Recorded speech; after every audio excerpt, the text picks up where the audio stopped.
शिव कथा है। अभी हमको स्तुति करते समय हंसी आ रही थी, तो वह हंसने का कारण केवल इतना था कि गंगा जी और शिव जी का संवाद याद आ गया। हम इतना हंस रहे थे कि वो गंगा जी शिव जी से कितनी कितनी बातें कर रही थी,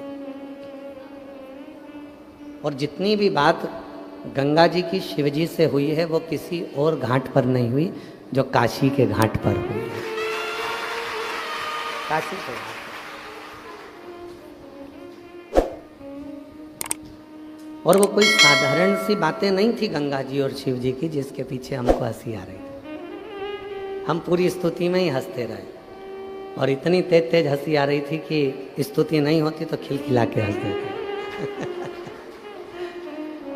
क्यों? क्योंकि गंगा जी ने कह दिया था बाबा भोलेनाथ जी से कि मैं भगवान विष्णु के चरणों में भी नहीं रही, मैं ब्रह्मा जी के कमंडल में भी नहीं रही, मैं इंद्र की सभा में भी नहीं रही, मैं वरुण और गरुण की सभा में भी नहीं रही, मैं कहीं पर एक जगह पर टिक नहीं पाई। तो भगवान शंकर मुस्कुराकर कहते हैं, तू भले कहीं ना रही हो, पर अब मेरे बिना तू कहीं जा नहीं सकती है। जहां जाना था तेरे को चली गई। इसीलिए पूरी दुनिया में गंगा बहती है और काशी में गंगा रहती है। गंगा बहती है सारी दुनिया में, पर काशी में गंगा रहती है। और रहना किसको कहते हैं और बहना किसको कहते हैं, दोनों में बहुत अंतर है। और काशी वाले अच्छे से समझते होंगे इस बात को, बहना और रहना में कितना अंतर है।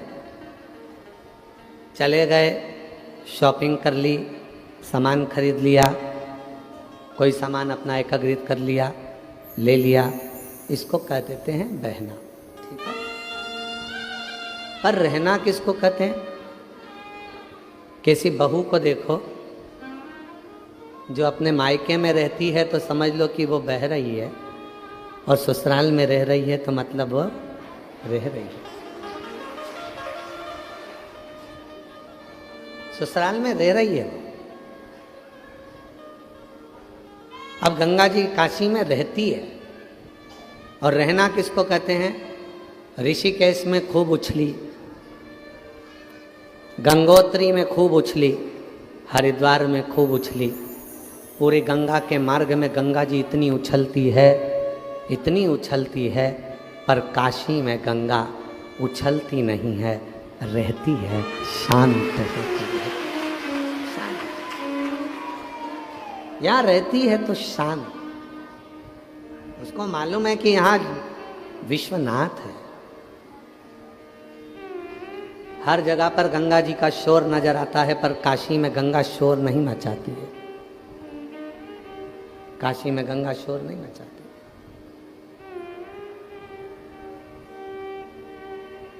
एकदम बिना शोर के, बिना शोर रहे। और इसी को रहना कहते हैं। आप 3 घंटे की कथा में 2.5 घंटा आपको कथा सुनने को मिलता है, तो आप कथा में रहते हैं। और कथा में रहते हो इसलिए आप एकदम मौन हो जाते हो, शांत हो जाते हो, चुप हो जाते हो।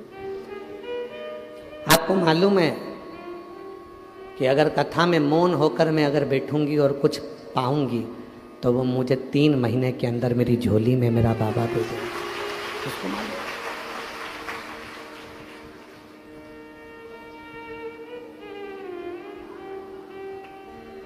यहाँ शोर की नगरी काशी नहीं है, गर्जना की नगरी काशी नहीं है, उत्पात करने की नगरी काशी नहीं है, विद्वत्ता की नगरी काशी है, विश्वास की नगरी काशी है, श्रद्धा की नगरी काशी है, भाव की नगरी काशी है, और परमात्मा से मिलन की नगरी काशी है। ये काशी परमात्मा से मिलन कराने वाला। यहाँ शोर पहले तो अब काशी का नज़ारा और हो गया कि इतना पब्लिक आती है, इतना शोर होता है, लोग ट्रैफिक जाम भी होता है, सब कुछ होता है। पर पहले की काशी में ये कुछ नहीं था। पहले की काशी तो मौन थी। इसीलिए शायद सावन के महीने में सारे व्रत किए जाते हैं। सोमवार का व्रत भी आता है, शिवरात्रि का व्रत भी आता है, मंगला गौरी का व्रत भी आता है, अन्नपूर्णा का व्रत भी आता है, अष्टमी का व्रत भी आता है। पर साथ में एक व्रत सावन के महीने में होता है जिसको मौन व्रत कहा जाता है। श्रावण के महीने में एक व्रत होता है जिसको मौन व्रत कहते हैं। आप सबको मालूम होगा शिव और शक्ति दोनों का अर्धनारीश्वर स्वरूप का जब दर्शन हुआ था, शिव महापुराण की कथा कहती है तब ब्रह्मा जी मौन हो गए थे, क्योंकि ब्रह्मदेव से गलती हो गई थी बहुत। ब्रह्मा जी से इतनी गलती हो गई थी कि ब्रह्मा जी ने भगवान नारायण और भगवान शिव में भेद कर दिया था। और जब कोई हल नजर नहीं आया कि ब्रह्मा जी ने सोच लिया कि ये मेरा कुछ हो नहीं सकता है, तब ब्रह्मदेव ने ये विचार कर लिया कि अब इसका कोई सार तत्व नजर नहीं आ सकता, तो अब मैं मौन हो जाता हूँ। और ब्रह्मदेव मौन हो गए एकदम। और जैसे ही ब्रह्मा जी मौन हुए, भगवान शिव कृपा कर दिए, ब्रह्मा को वर दे दिया। श्रावण के महीने में जब मैं अपने ससुराल माता प्रसूति से सेवा ले रहा हूँगा, मेरी अर्धांगिनी सती मेरी सेवा कर रही होगी, समुद्र मंथन का विष मैंने पिया होगा और मेरी पार्वती मेरे को कावड़ चढ़ा रही होगी। उस श्रावण के महीने में संसार में रहने वाला यदि मनुष्य एक दिन भी कुछ घंटों का भी यदि मौन व्रत धारण कर लेगा, शिव कहते हैं वो एक लोक नहीं अनेक लोकों का सुख भोग कर परम लोक को प्राप्त करेंगे। इसलिए श्रावण महीने में जितना कावड़ का महत्व है, श्रावण महीने में जितना कावड़ चढ़ाने का महत्व है, श्रावण के महीने में जितना 2 लोटा जल चढ़ाने का महत्व है, श्रावण के महीने में जितना शिव की अविरल भक्ति करने का महत्व है, उतना ही मौन रहने का महत्व है। पूरे महीने में एक दिन 2 घंटा, आधा घंटा, 15 मिनट, 20 मिनट, 1 घंटा, एक दिन, जितना भी हमसे बन सकता है उतना हमें मौन धारण करना चाहिए। एक दिन हमें मालूम है पूरे दिन तो तुम मौन नहीं रह सकते, और पूरे महीने भी नहीं रह सकते, तो कम से कम एक दिन मौन रहना, चुप रहे, शांत।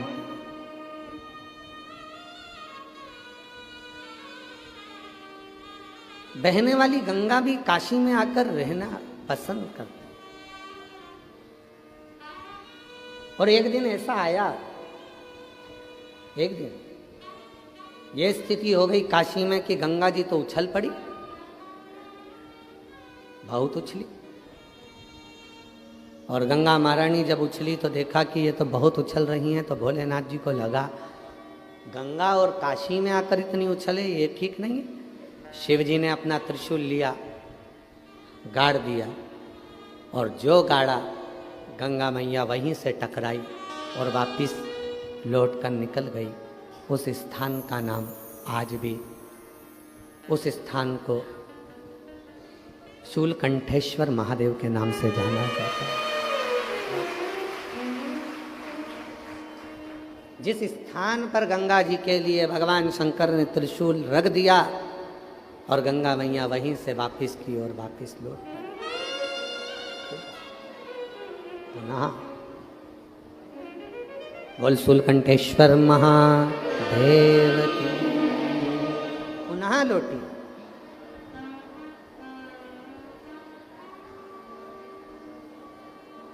उनको पहचानना, उनको जानना, उनका स्मरण करना, उनकी भक्ति में डूबना।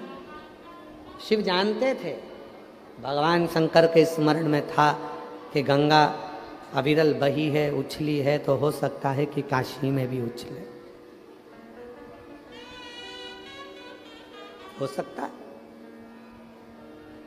पर उसको साधना, किसी ने खूब कहा, अच्छा सुंदर कहा है कि पानी और परमात्मा दोनों की याद प्यास लगने पर लगती है। पानी कब याद आता है? जब प्यास लगती है, बहुत प्यास लगे तो पानी की याद आती है। और परमात्मा की याद कब आती है? जब बहुत दुख हो। बहुत प्यास लगने पर पानी याद आता है और बहुत दुख आने पर परमात्मा याद आता है। कैसे भी मेरा शिव मेरे दुख को काट दे, कैसे। और लगन तुमसे लगा बेटे जो होगा, तुम्हें अपना बना बैठे, जो होगा देखा जाए।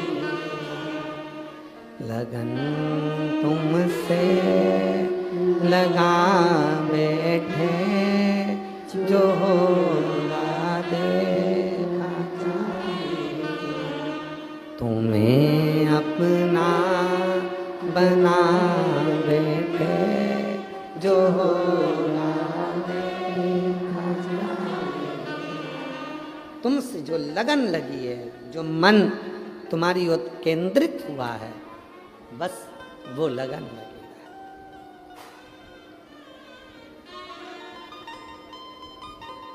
सतयुग, त्रेतायुग, द्वापर, और अभी क्या चल रहा है? जम के तो बोलो, कलयुग। कलयुग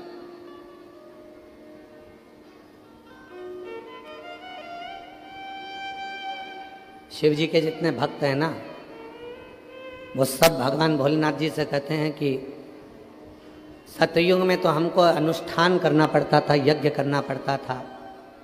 सतयुग में तो हमको यज्ञ अनुष्ठान करना पड़ता था, तब आप कृपा करते थे। त्रेता में तब साधना करना पड़ती थी, तब आप कृपा करते थे। द्वापर में यज्ञ करना पड़ता था, उपास करना पड़ता था, तब आप कृपा करते थे। जितने सतयुग के संत हैं, जितने त्रेता के साधु हैं, जितने द्वापर के महात्मा हैं, वो शिव जी से कहते हैं अब हमको कलयुग में नीचे भेज दो।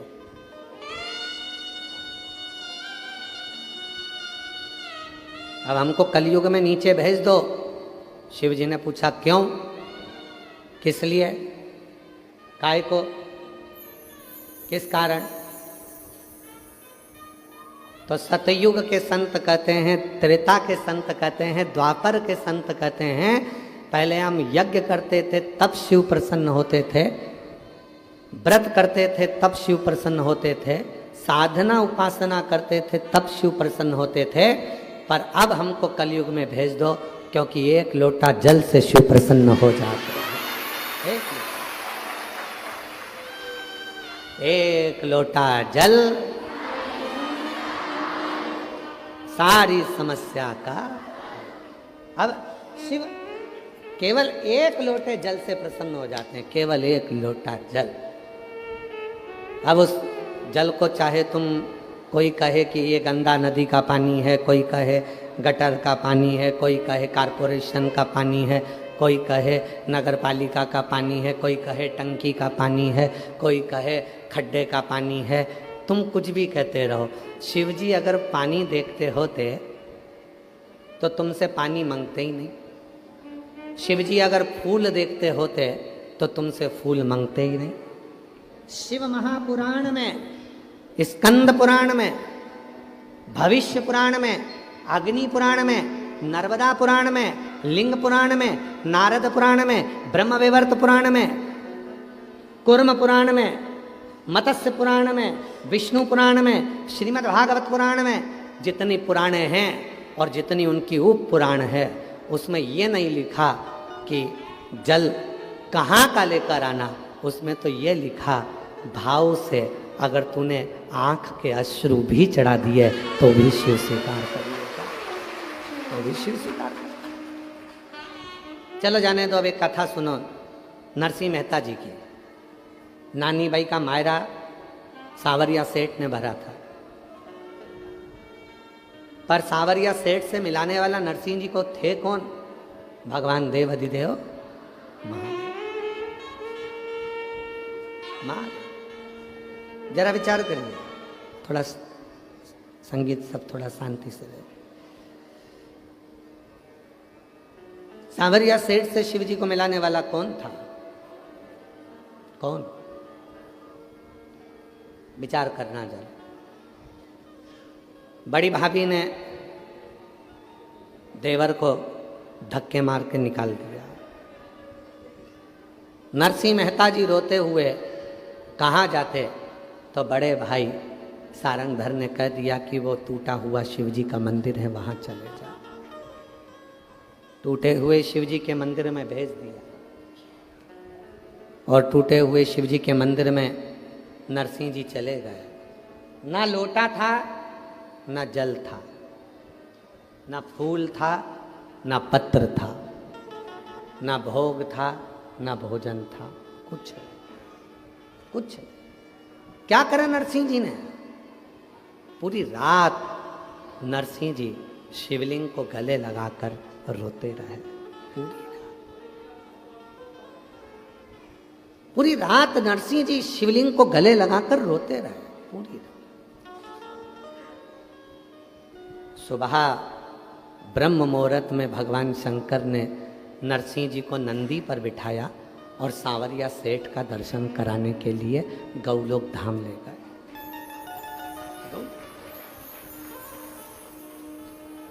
जिस गौलोक धाम में नरसिंह जी पहुंचे, वहां पर भगवान सांवरिया जी राधा जी के साथ नृत्य कर रहे थे। कृष्ण जी का ध्यान गया नरसिंह जी की ओर। यहाँ लोग मरने के बाद आते हैं, तुम जिंदा जी आ गए। कैसे आ गए? यहाँ तो जीते जी कोई आता ही नहीं, मरने के बाद आते। तुम कैसे आ गए? नरसिंह जी कहे, मुझे नहीं पता, पर कोई नंदी पर बिठा कर लेकर आया था। कहाँ है वो? जो सांवरिया सेठ ने भगवान शिव जी को देखा, जिंदा जी बैकुंठ तक लाने की सामर्थ्यता किसी में नहीं है, केवल एक शिव में है। वो जल नहीं था तो भी शिव प्रसन्न हुए। यही कलिकाल की घटना है, यही कलयुग की घटना है। नानी बाई का मायरा कोई सतयुग या त्रेता या द्वापर का नहीं है, कलयुग का है। आंखों के पानी में नमक होता है कि नहीं होता है? बोलो बोलो, जम के बोलो। होता है। अब जब आंखों का पानी नमक वाला शिव जी पे गिरा होगा तो भी तो शिव जी ने स्वीकार किया होगा। अब दुनिया के लोग कहते हैं पानी शुद्ध रखो, और शिव महापुराण की कथा कहती है वाणी शुद्ध रखो। दुनिया के लोग कहते हैं फूल शुद्ध रखो।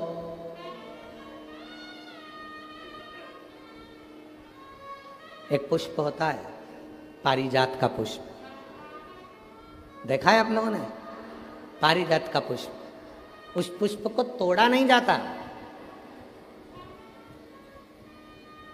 तोड़कर अगर भगवान को चढ़ाया जाता है तो पारिजात का पुष्प फलित नहीं होता, दुख देता है। वो पुष्प का नियम है बाबा जी। वो पारिजात का पुष्प जमीन पे गिरे और उसको उठाया जाए, बिना धोए शिव जी को चढ़ाया जाए तो अनेक फल प्रदान कर देगा।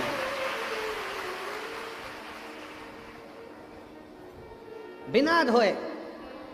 और आज भी प्रमाण है महाराज जी, आज भी हमारे सनातन धर्म में प्रमाण है, जिस पुष्प को पानी में धोकर भगवान को चढ़ाया जाता है वो फूल भगवान स्वीकार नहीं करते। आज भी नियम है वकील साहब, आज भी नियम है। जिस फूल को अगर पेड़ से तोड़ा, पानी में धोया, उसके बाद भगवान को चढ़ाया तो भगवान उसको स्वीकार नहीं करते। ये रीत है। आज भी फूल से टूटा और टूटने के बाद भगवान को चढ़ा दिया, वो स्वीकार। कई माताओं की आदत रहती है पानी के लोटे में, पानी की बाल्टी में फूल तोड़ कर डाल लेती हैं, मंदिर जाती हैं, फूल चढ़ा देती हैं, उसी का पानी भगवान को चढ़ा देती हैं, पानी में ही फूल पड़ा रहता है, भगवान को चढ़ा रही हैं। कई लोगों की आदत रहती है, वो सोचते हैं कि हम जा तो रहे हैं, फूल अलग से कहाँ ले जाएंगे, पानी के लोटे में, पानी की बाल्टी में फूल डाल लिए, तोड़ तोड़ कर पानी की बाल्टी में फूल डाले और शिव जी को जाकर चढ़ा दिए। शिव स्वीकार नहीं करता।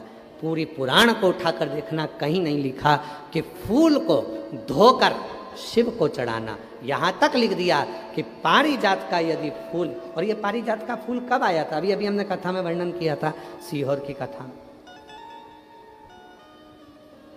सीहोर की कथा में वर्णन किया था, आप लोगों ने सुना होगा। दुर्वासा बाबा आ गए थे अयोध्या में भोजन करने के लिए, अभी कथा में बोला था, हाँ आप लोगों ने में से किसी न किसी ने सुना होगा। दुर्वासा ऋषि आए अयोध्या, भगवान श्री राम जी, भरत जी, शत्रुघ्न जी, लक्ष्मण जी सब ने आओ भगत करी, माँ जानकी जी ने भी प्रणाम करा और राम जी ने कह दिया कि प्रभु भोजन करना है आपको अयोध्या में। तो उन्होंने कह दिया था भोजन तो करूँगा पर शर्त एक है, भोजन बनाने में अग्नि का प्रयोग ना हो, भोजन बनाने में जल का प्रयोग ना हो, और भोजन बनाने में धेनु का प्रयोग ना हो। कोई दूध, कोई घी, कोई दही, कोई वस्तु गाय की होना नहीं चाहिए, धेनु का प्रयोग भी ना हो, सुनो, अग्नि का प्रयोग भी ना हो और जल का प्रयोग भी ना हो। अब हम चतुर्वेदी जी और अंबाला वाले आप दोनों की धर्म पत्नियों से कह दें कि बिना अग्नि का भोजन बनाना, बिना पानी का भोजन बनाना और बिना धेनु का भोजन बनाना बन सकता है? तो जी बोलेगी कि नहीं बन सकता। बेटी बनेगा ही नहीं। आप में से कितने लोग हैं जो बिना पानी का भोजन बना सकते हैं, बिना अग्नि का भोजन बना सकते हैं, बिना धेनु का भोजन बना सकते हैं, बिना घी तेल का? और राम जी से क्या कह रहे हैं दुर्वासा जी कि मुझे अगर भोजन कराना है तो बिना अग्नि का, बिना पानी का और बिना धेनु का। और दूसरा, मैं सरयू जी का स्नान कर कर आऊँगा और भगवान शिव की पूजन करूँगा, तो मुझे वो पुष्प ला कर देना जिस पुष्प को अयोध्या और संसार के लोगों ने कभी नहीं देखा हो, कभी नहीं देखा हो, ऐसा पुष्प मुझे चाहिए अयोध्या में शिव जी की पूजन के लिए। दुर्वासा जी ने ये डिमांड रख दी। वो तो भगवान को धन्यवाद देना कि सीहोर वाला बाबा डिमांड नहीं रखता।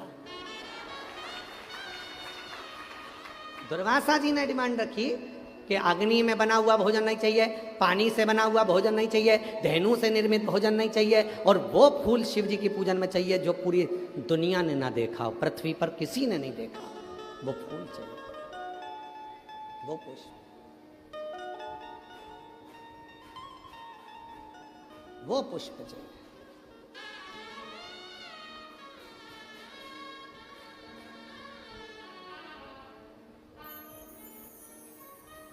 बहुत अच्छा है जो सीहोर वाला बाबा ज़्यादा डिमांड नहीं रखता। ये जितने लोग सोशल मीडिया पे बोलते हैं ना कि बाबा इतनी डिमांड, बाबा इतनी डिमांड, तो ये तो छोटी मोटी है, भारी डिमांड होना चाहिए। हल्के फुल्के थोड़ी ना है। विश्वनाथ जी के बेटे हैं, शिव के पुत्र हैं, कोई छोटे मोटे।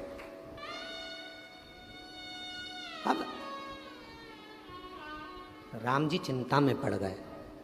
राम जी के समझ में नहीं आया कि मैं ऐसा भोजन, सीता जी से पूछा तुम बना दोगी? सीता जी बोली बिना आगी के और बिना पानी के, बिना घी तेल के कोई भोजन बनेगा? पूरे अयोध्या में दिखवाया ऐसा कोई फूल जिसको किसी ने नहीं देखा। बाबा वशिष्ठ के पास गुरु जी ने कह दिया एक पत्र लिखो, इंद्र के लिए छोड़ दो। उस पत्र में लिखना 2 वृक्ष भेज दो, 2 वृक्ष, एक कल्प वृक्ष, और दूसरा पारिजात का वृक्ष। 2 वृक्ष है। पत्र गया और वो पत्र इंद्र के चरणों में जाकर गिरा, तो पत्र पढ़ते से ही इंद्रदेव ने 2 वृक्ष भेजे। कौन कौन से वृक्ष भेजे? एक कल्प वृक्ष, एक पारिजात। कल्प वृक्ष इसलिए भेजा गया कि राम जी ने हाथ जोड़े कल्प वृक्ष के और कहा कि भोजन दे दो। कल्प वृक्ष से जो मांगो वो मिल जाता है। बना हुआ भोजन सामने आ गया, ना अग्नि लगी, ना पानी लगा, ना धेनु लगी, और भोजन दुर्वासा जी के सामने। दूसरा पारिजात का वृक्ष आया। जिस पारिजात के फूल को किसी ने नहीं देखा था, वो राम जी ने दुर्वासा जी को दिया शिव जी को चढ़ाने के लिए। और वो फूल जो जमीन पर पड़े थे वो राम जी बीन कर दुर्वासा जी को दिए थे। शिव ने स्वीकार किए थे। शंकर भगवान उसी क्षण राम जी की साक्षी में कहते हैं, सुनो राघव, आज भूमि पर पड़ा हुआ ये पुष्प तुम्हारे हाथ का स्पर्श पाकर मेरे पास आया है। आज के बाद संसार का मनुष्य जब पारिजात का फूल मुझे देगा तो वो तोड़ कर देगा तो फल नहीं मिलेगा, पर भूमि पर पड़ा हुआ देगा तो मैं राम के रूप में उसको स्वीकार करूंगा। राम जी के हाथ के पुष्प के बराबर पुष्प पारिजात का भूमि पर पड़ा हुआ पुष्प हो जाता है। और दुनिया के लोग बात करते हैं कि ये पानी मत चढ़ाओ, वो पानी मत चढ़ाओ, ये मत करो। शिव जी को ये कई लोग कह देते हैं ये बेलपत्र तुम्हारी पूरी टूट गई है, ये बेलपत्र खंडित हो गई है, ये खंडित बेलपत्र है, शिव जी को मत चढ़ाओ, इसकी एक पत्ती नहीं है, शिव जी को मत चढ़ाओ, ये बेलपत्र का आधा टुकड़ा है, शिव जी को मत चढ़ाओ, ये बेलपत्र का इतना सा टुकड़ा है, शिव जी को मत चढ़ाओ। शिव महापुराण की कथा जिसने पढ़ी नहीं है वो व्यर्थ की बात करते हैं। और जिन्होंने शंकर जी को जान लिया, शिव महापुराण में यहां तक लिखा है कि अगर बेलपत्र के 1,00,000 टुकड़े हो जाएं और बेलपत्र सूख भी जाए, सूख कर भी उसका चूरा बन जाए और चूरे का भी एक तिनका मात्र भी शंकर को चढ़ जाए तो सहस्त्र बेलपत्र के फल के बराबर फल प्राप्त हो जाता है। जो समझे ही नहीं उनको क्या समझाए? जो आज भी दिमाग में लेकर बैठे, खंडित है, खंडित है, खंडित है।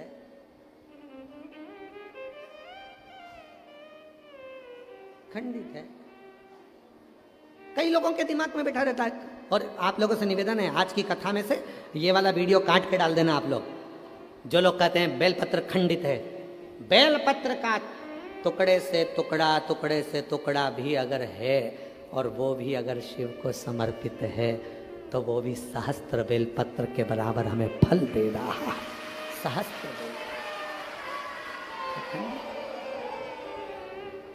दुनिया में केवल एक ही तो है, पूरी दुनिया में केवल एक ही है, मेरा देव अधिदेव महादेव। भगवान विष्णु जी की मूर्ति खंडित होती है तो मूर्ति को बदलना पड़ता है। राम जी की मूर्ति खंडित होती है तो मूर्ति को बदलना पड़ता है। देवी जी की मूर्ति खंडित होती है तो मूर्ति को बदलना पड़ता है। दत्त भगवान की मूर्ति खंडित होती है तो मूर्ति को बदलना पड़ता है। 33 कोटि देवताओं की मूर्ति खंडित होती है तो मूर्ति को बदलना पड़ता है। और महादेव का शिवलिंग यदि खंडित भी हो जाता है तो वह अखंडेश्वर महादेव कहलाता है। शिव जी का शिवलिंग भी अगर खंडित हो जाए तो वो खंडित नहीं माना जाता। 1000 टुकड़े हो जाएं तो खंडित नहीं माना जाता। उसके टुकड़े टुकड़े हो जाएं तो भी खंडित नहीं माना जाता। वो अखंडेश्वर हो जाता है, सहस्त्रेश्वर हो जाता है, लक्षेश्वर हो जाता है। वो साधारण नहीं रहता है।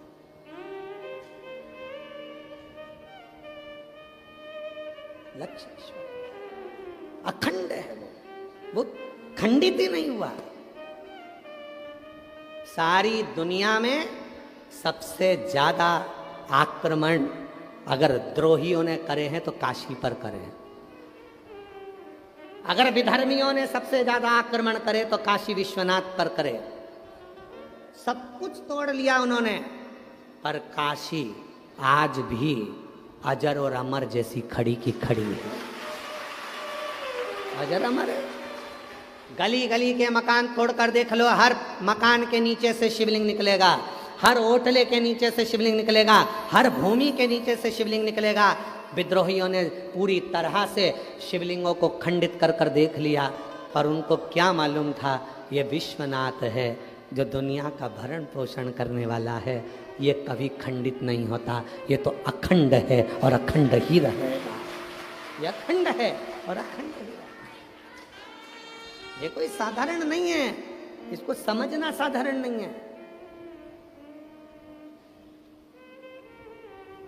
एक नैना नाम की एक शिवभक्त महाराष्ट्र की अकोला के पास में रहते, नैना नाम था। महाराज हम चतुर्वेदी जी उसका पत्र अगर हमारे पास में होगा तो हम उस पत्र को सोशल मीडिया पर जरूर डालेंगे, हम श्योर जाकर ढूंढवाएंगे उस पत्र को। अगर पत्र नैना नाम की एक लड़की अकोला के पास की,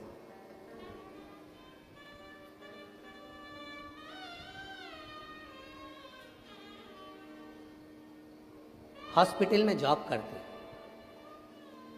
हॉस्पिटल में भी ऐसी जगह जॉब करती है जहां पर स्त्री का प्रसव होता, बच्चा जन्म लेता, तो पूरी की पूरी वो बच्चे को जन्म देने में उसका पूरा शरीर जो है वो प्रसव के कारण बस रक्त में आदिक में हो जाता है और वो पूर्ण तरह से गंदी हो जाती। वो कहती कि मैं पूरा मेरा शरीर गंदा हो जाता है। अब बच्चा जन्म दिया, अब ये तो माएँ जानती हैं, माँओं को मालूम है कि प्रसव के समय पर बच्चा जब जन्म लेता है तो कितना कितना वहाँ रक्त आदि गंदा हो जाता है। नहीं ना, गुरु जी बहुत दुखी रहती हैं, मेरे दुख का निवारण क्या है? हमने कहा एक लोटा जल सारी समस्या का हल। हमारे पास तो कोई दूसरा निवारण तो है ही नहीं। पानी चढ़ाओ, दुख मिटाओ, बोल बम का नारा है,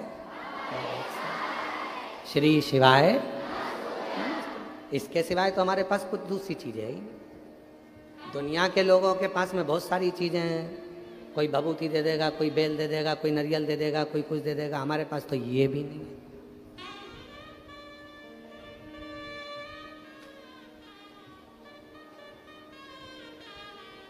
हमने कहा नहीं ना, तुम एक काम करा करो, रोज शिव जी को जल चढ़ाया करो। गुरुजी हॉस्पिटल में जाने की जल्दी रहती है, जल चढ़ाऊं कैसे? हॉस्पिटल से आती हूं तो गंदी हो जाती हूं, जल चढ़ाऊं कैसे? हमने कहा घर से चला करो तो बोतल में जल भर लिया करो, जाते आते जब तुम्हारा मन पड़ जाए, जब शिव कृपा कर दें तब जल चढ़ा। जाते हॉस्पिटल से आती होगी तो स्नान कर कर आती होगी, हाँ, कपड़े बदल कर आती होगी, हाँ, तो फिर जाने में क्या दिक्कत? पर लोग कहते हैं कि हॉस्पिटल से आइए, शिव जी के मंदिर आ गई। हमने कहा दुनिया तो ताना देती रहेगी। शिव महापुराण की कथा में आता है, रात्रि को 9:15 वाला जो उपाय यूट्यूब पर डला हुआ है, जब कोई बहुत मात्रा में बीमार पड़ जाता है, हॉस्पिटल से ही वो 9:15 वाला उपाय करने के लिए मंदिर पहुंच जाता है और बाबा उस पर करुणा करना प्रारंभ कर देता है।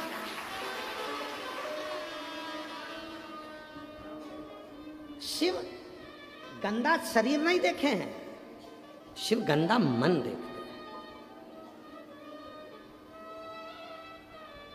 कितने रुपए का तुमने क्रीम पाउडर लगाया, कितने सुंदर तुम हो, ये शिव जी को मतलब ही नहीं है।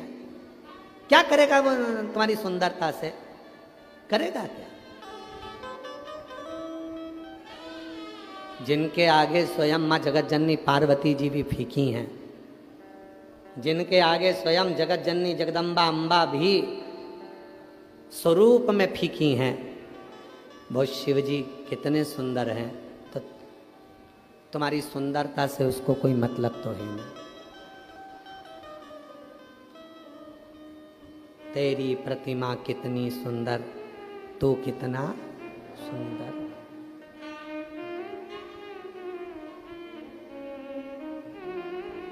वो कितना सुंदर,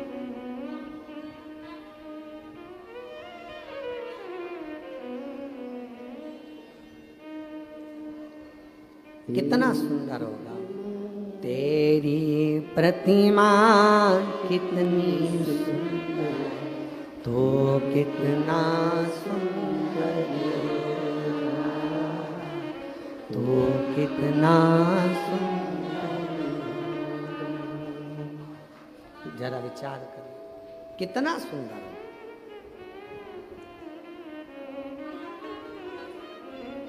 वो कितना सुंदर हो सकता है। तुम्हारी सुंदरता से मतलब नहीं है, तुम्हारी सुंदरता से कोई मतलब नहीं, कोई मतलब नहीं।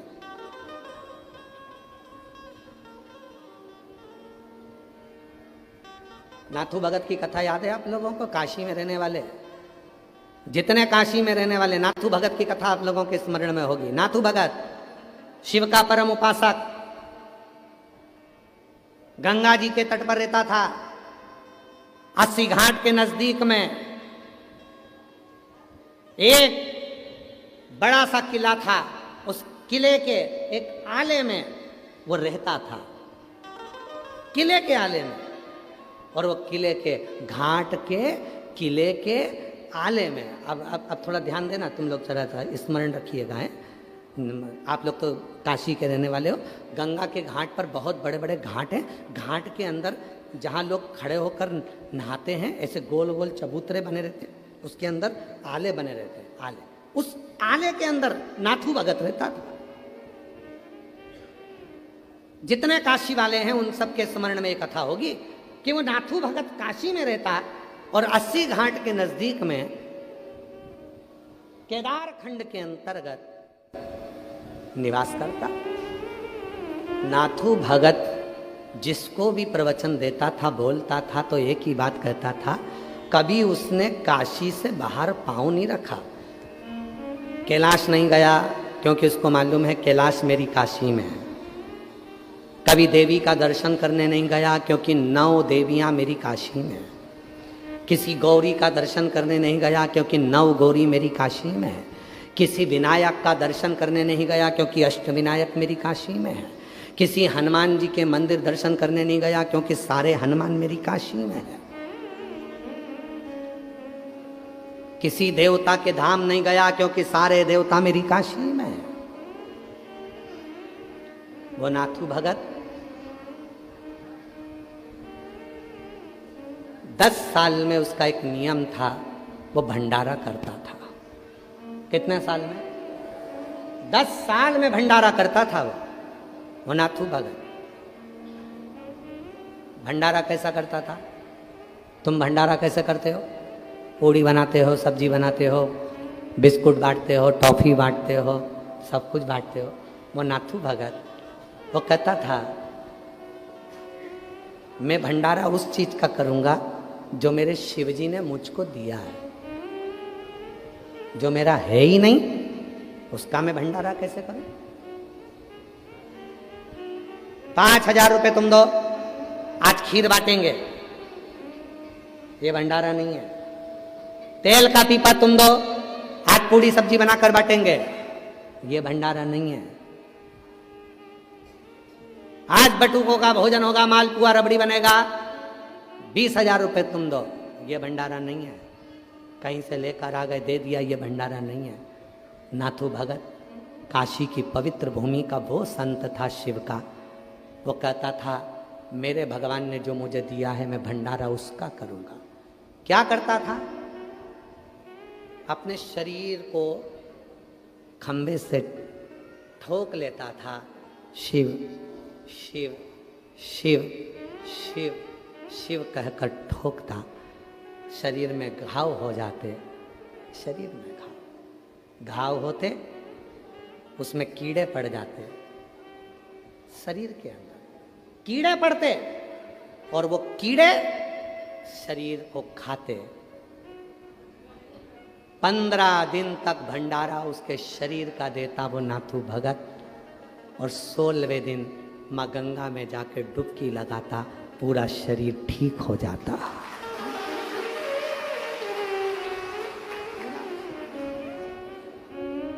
पूरा शरीर ठीक। काशीवासी वो नाथू भगत को भूल नहीं सकते, उसके भंडारे को कोई भूल नहीं सकता। धन का भंडारा नहीं था, तन का भंडारा था। जैसे ही गंगा जी की डुबकी लगती थी पूरा शरीर ठीक हो जाता। ये काशी है। इस काशी को लोगों ने हल्के में ले लिया है। आज नए नए लोग आकर बस गए काशी में तो सोचते हैं कि काशी हम देख रहे हैं कि कमाई का स्रोत हो गया। आज नए नए लोग काशी में आकर बस गए, थोड़ी सी प्रॉपर्टी खरीद ली और सोच लिया कि हमने होटल, हमने बिल्डिंगें बना ली तो काशी हमारी हो गई। काशी तुम्हारी नहीं है, काशी नाथू भगत जैसे की है, जो गंगा में नहाते से शरीर को ठीक कर लेता। काशी को पहचाना क्या क्या पहचाना। और बाबा जी आज हम कहें आपसे एक कथा, अभी तो हम विश्वनाथ शिव महापुराण की कथा कर कर जा रहे हैं यहाँ से। चौथा दिन है आज, 3 दिन और बचे हैं। पर चतुर्वेदी जी और पूरी टीम और बाबा जी सब ध्यान रखना, जब एक बार कथा करने के लिए वापिस आए तो काशी के भक्तों की कथा सुनाकर जाएंगे कि काशी के भक्त कैसे थे, कैसे काशी के भक्त थे, कि उन काशी के भक्तों का क्रम क्या रहा है, उन काशी के भक्तों का क्रमता क्या रही है, उन काशी के भक्तों की सराहना क्या रही है। कहीं मिलेगा नाथू भगत जैसा जो अपने शरीर का भंडारा देता हो, गंगा में डुबकी लगा के शरीर को ठीक कर लेता हो। नाथू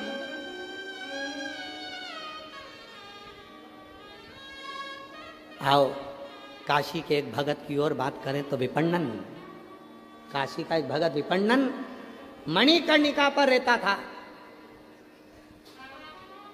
और वह विपण्णन मणिकर्णिका पर रहता, और मणिकर्णिका पर वह विपण्णन रहता हुआ मणिकर्णिका की भूमि पर जब कोई मुर्दा जलाने आता तो मुर्दे जलाने वाले का मुख देखता। वो विपण्णन, और वो विपण्णन जो मणिकर्णिका के घाट पर रह रहा है, ना घर है ना कुछ है, केवल खुले आसमान में विपण्णन रहता था। और कहते हैं लोग मुर्दा लेकर जाते थे, राम नाम सत्य चिल्लाते थे, और विपण्णन मुर्दे से, जिसको लेकर जा रहे हैं उस मुर्दे से बात कर लेता था। लोग कहते थे अघोरी है, तांत्रिक है, लोग कहते अघोरी है, तांत्रिक है। अरे विपण्णन ना अघोरी था ना तांत्रिक था, वो विश्वनाथ जी का भक्त था, शिव का भक्त था। वो अघोरी नहीं।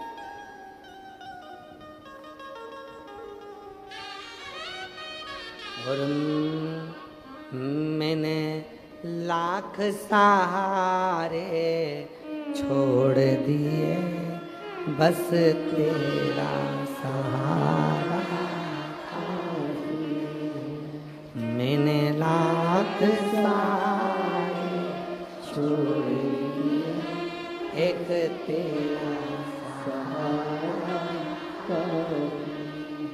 बस तेरा सहारा काफी है, बस तेरा सहारा काफी है।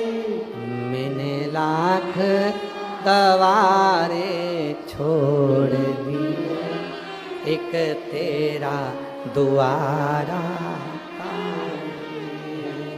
मैंने लाख दुआरे छोड़ दिए, एक तेरा दुआरा काफी।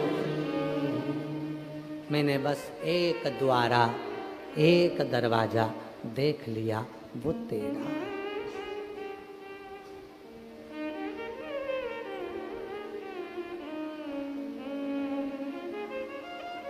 संगी साथी कुटुंबी बड़े, मेरे संगी साथी कुटुंबी बड़े, बस एक सहारा देख लिया, तेरे दर का किनारा काफी है।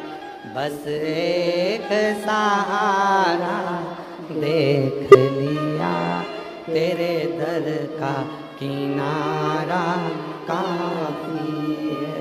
मैंने सारे सहारे छोड़ दिए, बस तेरा सहारा काफी है। विपणन लोग कहते थे तांत्रिक था, विपणन लोग कहते थे अघोरी था, विपणन जिसकी चरित्र काशी के शास्त्रों में मिलता है और उसको पढ़ो तो मिलता है कि विपणन मुर्दों से बात कर लेता था, मुर्दों से। और सुनो ए काशी वासियों, आप सबके चरणों को प्रणाम कर कर एक बात कहना चाहता हूं इस विपणन के चरित्र से। प्रश्न था विपणन का,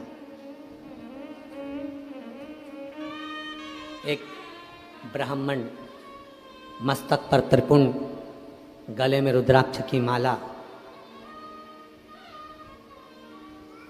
भस्म पूरे शरीर पर लगी हुई, त्रिपुंड, और विपणन के पास आ गया। उस दिन विपणन खुले आसमान में बैठे थे, मुर्दे से बात कर रहे थे, मुर्दे से। ये काशी है वकील साहब, ये काशी है जहां मुर्दे से बात करने वाले संत भी यहाँ निवास करते थे। गर्व होना चाहिए काशी वासियों को कि यह काशी है। इसको महाशमशान कहते हैं, महाशमशान। विपणन बैठे थे, गले में रुद्राक्ष, भस्म, त्रिपुंड पहना हुआ एक ब्राह्मण विद्वान, शिखाबंदी है उसकी, तन पर एक लंगोटी है, ऊपर के भाग कुछ नहीं है, एक यज्ञोपवीत धरा हुआ है। विपणन के पास आ गया विपणन। आज विपणन मुर्दे से बात कर कर हंस रहे थे, तो मैं पूछा कि भाई मेरा प्रश्न है। ब्राह्मण ने पूछा कि परमात्मा से प्रेम और संसार से प्रेम में क्या अंतर है। सुनना जरा, बड़ा सुंदर है। परमात्मा से प्रेम और संसार से प्रेम में क्या अंतर है। विपणन ने जो कहा हम आज की भाषा में सुनाएंगे, पुरानी भाषा में नहीं सुनाएंगे, क्योंकि आज की भाषा में तुम्हें जल्दी समझ में आएगा। विपणन ने कहा परमात्मा से प्रेम और संसार के प्रेम में क्या अंतर है। ब्राह्मण ने पूछा तो विपणन ने जवाब दिया, कोई हॉस्पिटल में पड़ा हुआ है,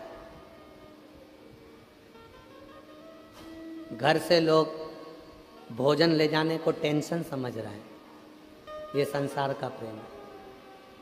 कौन लेके जाएगा खाना। आज हॉस्पिटल तुम जा रही हो तो कल मैं जाऊंगी, सास बीमार है, ससुर बीमार है, क्या रोज रोज मैं बैठी रहूं? क्या पूरी जायदाद का हिस्सा मुझे मिलेगा? सास तो तुम्हारी भी है ना, माँ तो तुम्हारी भी है ना, तो तुम भी खाना लेके जाओ। ये सांसारिक प्रेम है। विपणन अपनी भाषा में समझाए थे, पर सियोर वाला बाबा अपनी भाषा में समझा रहा है। ये सांसारिक प्रेम है। डॉक्टर से जाकर पूछ रहे हैं ठीक हो जाएंगे कि नहीं होंगे। डॉक्टर ने कह दिया चांस तो थोड़े कम है। तो फिर कितने दिन के हैं? ये सांसारिक प्रेम। विपणन की भाषा को हमने अपनी भाषा में बदला है। विपणन की भाषा तो बहुत ऊंची है, जिसको समझने में हमको समय लग जाए, इसलिए हमने अपनी भाषा में। फिर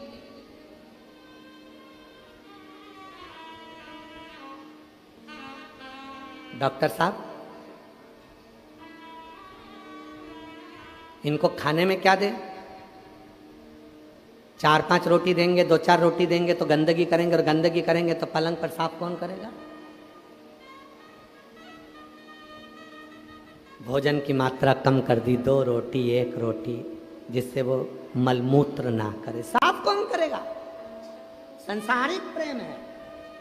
और विपणन ने कहा यह संसार का प्रेम है। जिस व्यक्ति ने करोड़ों कमाए जिस व्यक्ति ने लाखों कमाए, जिस व्यक्ति ने दुकान जमाई, जिस व्यक्ति ने बंगला बनाया, जिस व्यक्ति ने घर बनाया, आज उसी पर लोग खर्च नहीं कर पाते। विचार करते हैं ज़्यादा खर्चा हो जाएगा, हॉस्पिटल से जल्दी छुट्टी दे दो, घर ले जाते हैं। अब जब मर ही रहे हैं तो घर ही मर जाएंगे। इसको कहते संसारिक प्रेम। और विपणन ने फिर कहा परमात्मा से प्रेम किसको कहते हैं? तो विपणन कहते हैं दर्द में भी अगर वो याद आ रहा है, दुख में भी आंसू के साथ विश्वनाथ का नाम निकल रहा है, और मरने से पहले भी ये तुम्हारे भीतर विश्वास है कि मेरे साथ मेरा विश्वनाथ है, वही परमात्मा का प्रेम। इसी को परमात्मा का प्रेम कहते हैं, इसी को परमात्मा के प्रति प्रेम कहा गया। इसलिए मेरी जीजियों, जितने भी आस्था चैनल पर कथा सुन रही हैं, जितने फेसबुक यूट्यूब पर कथा सुन रहे हैं, जितने मेरे जीजा, जितनी मेरी जीजी, जितना मेरा बेटा बेटी, जितने मेरे बुजुर्ग माँ बाप यहाँ बैठे हैं, पंडाल में बैठे हो जितने, बाहर बैठे हो जितने, और जितने आस्था चैनल पर कथा सुन रहे हैं, सबसे निवेदन है अंतिम समय आए उससे पहले अपनी अलमारी में जितनी साड़ियाँ रखी हैं सब पहनो।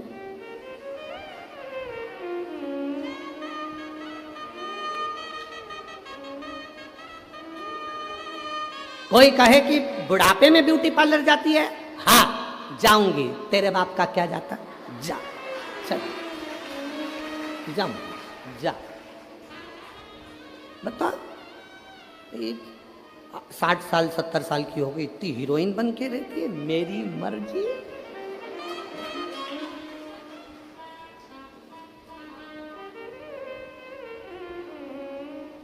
कब अपन ही खुश होकर नहीं जी सके तो फिर परमात्मा भी पूछेगा, भेजा था तेरे को नीचे, क्या करा?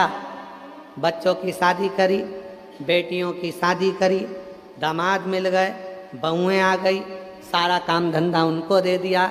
बाद में काशी में पंडित प्रदीप मिश्रा की कथा सुनने जाने का मन हुआ, बच्चों से कहा मुझको टिकट बनवा दे, बच्चा के रहने दो, भीड़ चल रही है, अभी कोई टिकट मिकट नहीं मिलेगा। और ससुराल में बेटे के यहाँ काम आ गया तो तत्काल टिकट में डाल दिया। और बाप को माँ को अगर काशी जाना था तो कहा रहने दो, कहाँ जाओगे, रहने दो, क्या करोगे? जब तक तुम्हारे घर में चले तब तक सारे तीर्थ कर लो, सारे तीर्थ। जब तक तुम्हारे घर में चले तब तक दान पुण्य कर लो। फिर तुम 5 रुपए भी निकाल के दान नहीं कर पाओगे क्योंकि कैमरे लगे होंगे। वो कैमरे कौन से हैं? तुम्हारे पोता पोती। वो कैमरे कौन से हैं? तुम्हारे बच्चे। जैसे ही बुआ घर में आई राखी पे, और घर के जितने पोता पोती सब दादी के कमरे में। क्यों? बुआ जी आई है, बुआ जी आई है। बुआ जी से इतना प्रेम नहीं है बच्चों को, वो तो उनकी मम्मियां ठोक ठोक के भेजती है, जब तक बुआ रहे तब तक दादी के कमरे में रहना और देखते रहना दादी क्या क्या दे रही है। और बच्चे पूरी चौकीदारी करते, इतने इतने से बच्चे, 2 चोटी बंदी, बहुत जोरदार का कैमरा है। देख के तुरंत गई, मम्मी आज दादी बुआ जी को पलंग में से निकाल के लाल कलर की चुंदड़ी वाली साड़ी दे रही थी। कैमरा, और वो कैमरा कैच कर गई। बहू ने ध्यान दे लिया, साड़ी दी है, हाँ। जब बुआ जी जाने लगी तो बहू भी कहने लगी अपने अपने पतियों से, देख लो आई थी तो एक बैग लेके आई थी, जा रही 4 लेके। कैमरा है, कैमरा, कैमरा।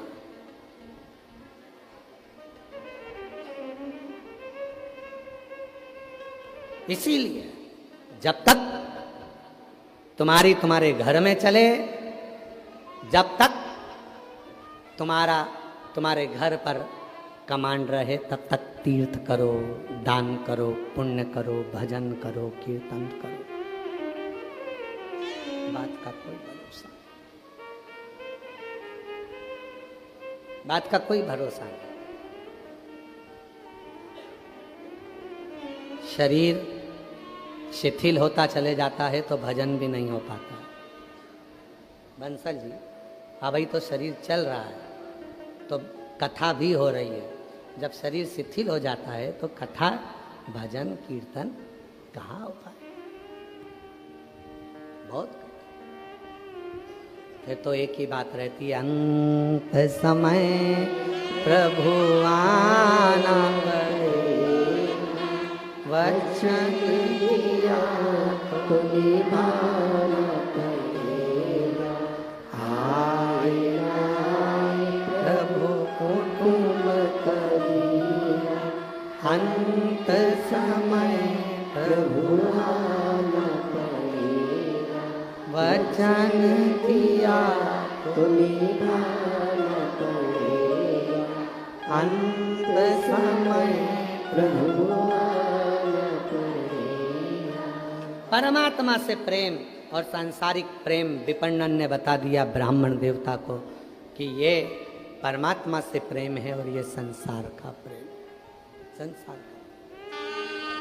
पर एक बात आप लोगों से कहें, आज जो आप लोगों को देखा, आप लोगों का जो प्यार देखा है शिव पुराण के प्रति, दरवाजे पर खड़े होकर इंतजार करना, शायद दुनिया में पहली व्यासपीठ होगी जिसके लिए दरवाजा भी बंद कर दिया जाता है कि कोई आए ना। पर पहली व्यासपीठ देखी होगी, दरवाजा बंद करने के बाद भी कूद के आ जाते।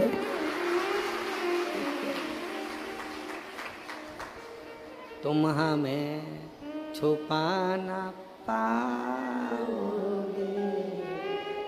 तुम हमें छुपा। कहाँ स्वर नहीं बैठ रहा है तुम्हारा, एक नंबर पर लेके आओ उसको, इसको एक नंबर पे चलाओ तुम, वो उसका 2-3 पे जा रहा है, एक कर लो इसको। समझ, शिव तत्व कह रहा है, शिव तत्व शायद पहली व्यासपीठ है जिसको रोकने के बाद भी लोग शिव भक्त, और ये प्रदीप मिश्रा जी के लिए नहीं आ रहे, सीवर वाले बाबा के लिए नहीं आ रहे, आपके दिल में जो शंकर जी बैठे हैं, विश्वनाथ जी बैठे हैं, शिव बैठे हैं, आप उस शिव को पाने के लिए, शिव से शिव का मिलन करने के लिए शिव पुराण है। और शिव से शिव,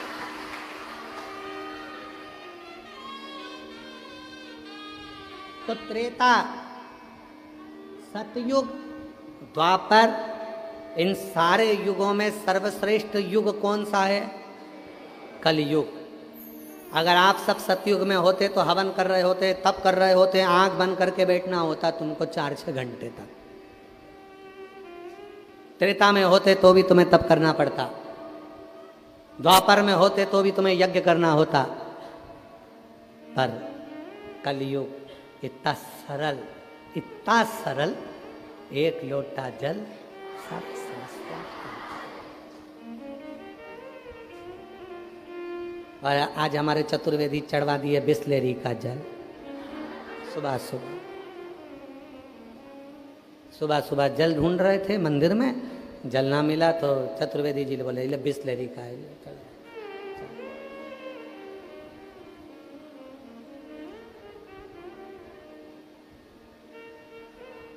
जो नहीं। शिव जी ने कभी नहीं कहा कि मुझे इतना कीमती फूल देना, कभी नहीं, कभी नहीं कहा।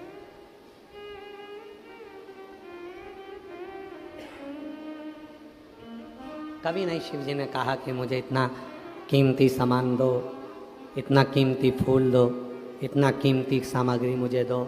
शिव जी तो बोलते ही, शंकर भगवान की कथा तो यहाँ तक कहती है कि कीमती कीमती सामान तुम घर छोड़ के आओ, एकदम फ्री होकर आओ, आनंद के साथ।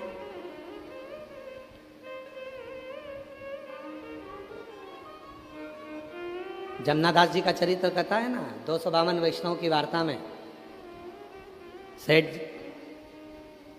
एक भगवान का भक्त था जमनादास।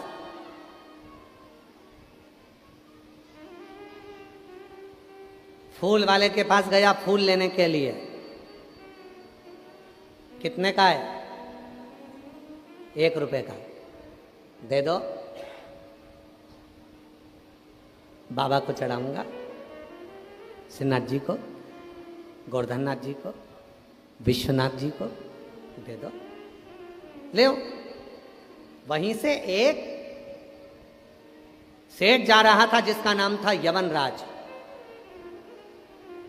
यवनराज सेठ जा रहा था वेश्या के दरवाजे पर। टोकनी में देखा कि फूल रखे थे, बड़ा सुंदर फूल था। जो जमनादास जी के हाथ में फूल रखा था उसी फूल को सेठ यवनराज ने देख लिया। यवनराज ने फूल हाथ में लेकर, हाथ में फूल को उठाकर देखा। फूल वाले से पूछा फूल कितने का है? फूल वाले ने कहा फूल 2 रुपए का। जमनादास जी बोले अभी तो तुम मुझे फूल 1 रुपए का दे रहे थे, विश्वनाथ जी के लिए, गोवर्धननाथ जी के लिए, श्रीनाथ जी के लिए। ए भैया, मैंने ये फूल अपने मन से बाबा को दे दिया, गोवर्धननाथ जी को दे दिया, श्रीनाथ जी को दे दिया, विश्वनाथ जी को दे दिया। अब तो तुम ये फूल मुझे दो ना। फूल वाले ने कहा फालतू की बात मत करो, फूल की कीमत 2 रुपया है। यमनराज को कहा, सेठ जी को। यमनराज जी ने अपनी गठरी में से 2 रुपए निकाल कर देना चाहे तो जमनादास जी ने कहा फूल अब जाएगा तो विश्वनाथ के चरणों में ही जाएगा, फूल जाएगा तो गोवर्धननाथ जी के चरणों में ही जाएगा। फूल की कीमत 4 रुपये। जमनादास भक्त। यमनराज ने कहा फूल की कीमत 8 रुपये, अगर ये फूल जाएगा तो वेश्या के जूड़े में जाएगा। जमनादास जी ने कहा फूल की कीमत 10 रुपये। यमनराज ने कहा फूल की कीमत 20 रुपये। वेश्या के जूड़े के लिए फूल की कीमत 20 रुपये। जमनादास जी ने कहा फूल की कीमत 40 रुपये। यमनराज ने कहा तू मुझे जानता नहीं, मैं नगर का सेठ हूं, ये पूरी नगरी मेरी है, तुम मुझसे भिड़ रहा है। जमनादास जी कहने लगे यमनराज जी आप तो दूसरा फूल भी ले सकते हो, ये फूल तो मेरे बाबा को चढ़ जाने दो। यमनराज ने कहा फूल की कीमत 80 रुपया। जमनादास जी ने कहा फूल की कीमत 100 रुपया। यमनराज ने कहा फूल जाएगा अब तो वेश्या के जूड़े में ही जाएगा, फूल की कीमत 200 रुपये। जमनादास जी ने कहा फूल जाएगा तो विश्वनाथ जी के पास जाएगा, फूल की कीमत 400 रुपये। यमनराज ने कहा फूल की कीमत 500 रुपये। जमनादास जी ने कहा फूल की कीमत 1000 रुपये। यमनराज ने कहा फूल की कीमत 5000 रुपये। जमनादास जी बोले फूल की कीमत 10,000 रुपये। 10,000।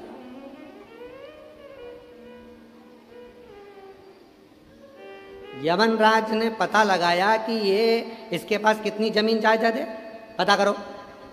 पूरी जमीन बेच देगा